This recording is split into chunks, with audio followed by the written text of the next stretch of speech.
Donc aujourd'hui on est à Avez, dans les Monts du Lyonnais, et c'est le Triathlon Club des Monts du Lyonnais qui organise le Bike and Run, comme chaque année depuis 12 ans maintenant. Alors ça consiste en une course avec deux coureurs et un seul vélo, donc ils échangent quand ils veulent de la course au vélo. Et on a aujourd'hui 4 courses, donc un XS, un 6-9, un 10-13 et puis un S, donc qui fait 15 km. Alors aujourd'hui on attend 220 binômes à peu près. C'est la 12e course, 12e année qu'on fait cette course. Alors, nous, on contrôle la liste de départ. Ensuite, on contrôle à l'arrivée des concurrents leur vélo, leur tenue, qu'ils aient bien le casque sur la tête quand il s'agit d'un back and run, donc qu'ils aient le casque toujours sur la tête, qu'ils aient le dossard toujours à l'avant.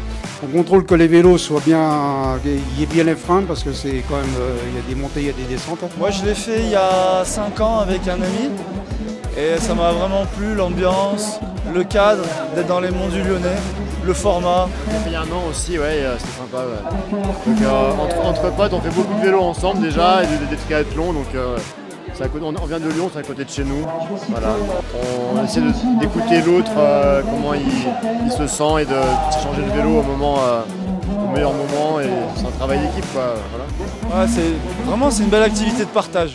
Alors on a un départ qui est autour du terrain de foot, donc on a le premier coureur qui part seul et puis après il récupère son cycliste dans le parc à vélo et à partir de ce moment-là ils peuvent échanger quand ils veulent. On a un parcours qui est assez exigeant, c'est pour ça que les gens viennent chez nous.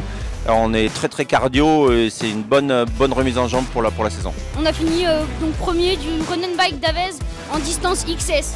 Ça a été qu'il y avait pas mal de montées, des montées assez dures. Il fallait relancer à la fin des montées et en plus il faisait froid et il y avait beaucoup de vent. Alors si vous souhaitez participer à des épreuves enchaînées, nous organisons donc chaque année en février le Bike and Run et on a donc souvent une très belle buvette, beaucoup de bénévoles qui sont là pour accompagner les novices, les gens qui ont jamais fait de triathlon ou d'épreuves enchaînées et on est très présent autour des enfants également.